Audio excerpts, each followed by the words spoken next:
Bonjour, bienvenue sur ce premier tutoriel signé monmix.fr. Je m'appelle Mathieu et pour rappel, monmix.fr c'est un studio de mixage en ligne. Je vous invite à consulter le site internet si vous voulez en savoir plus. Lors de ces tutoriels, nous aborderons les fondamentaux de l'univers du mixage et je vous montrerai quelques techniques que j'utilise.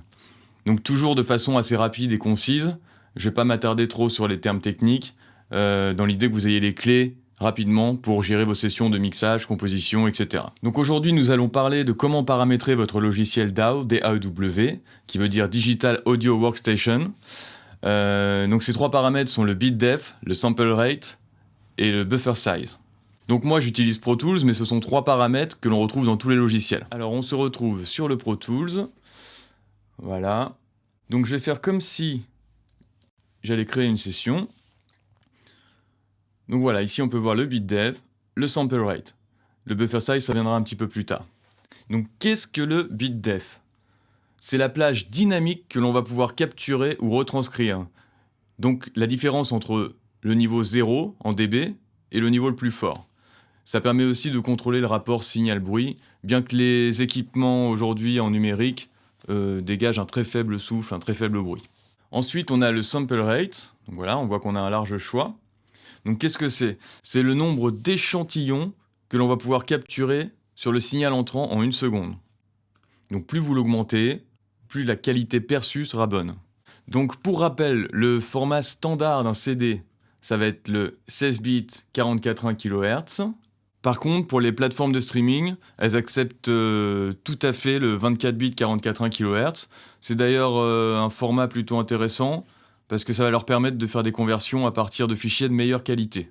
Parce que vous savez que toutes les plateformes de streaming font une conversion, normalisation, pour que tous les titres sonnent à peu près au même niveau. Alors qu'est-ce qu'on choisit avec tout ça?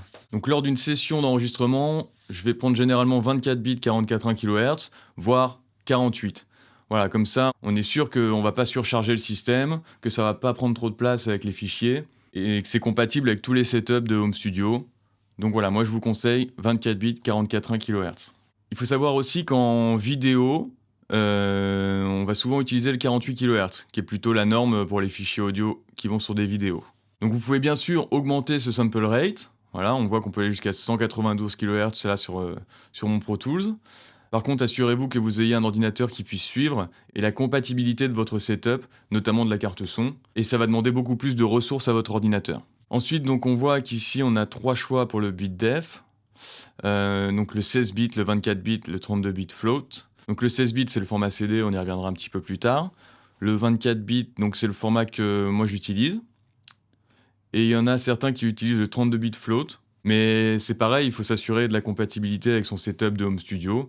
Et puis ça va demander beaucoup plus de place et de ressources. Donc vous allez être obligé d'acheter plein de disques durs pour stocker vos sessions et vos fichiers audio. Donc voilà, je me répète un peu, mais pour ma part, je vous conseille le 24 bits, 44.1 kHz, voire 48.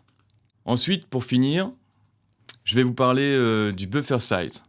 Donc c'est quelque chose que l'on va manipuler durant la session et non pas à la création. Donc voilà, on a une multitude de choix également. Donc le buffer size, il s'agit de la taille des paquets d'informations que l'on envoie à son ordinateur pour qu'il soit traité. Donc soit on lui envoie plein de petits paquets très rapidement, soit on lui envoie des plus gros paquets qu'il a le temps de lire moins rapidement. Donc au moment d'enregistrer, pour ne pas avoir de latence perceptible, on va utiliser les petites valeurs.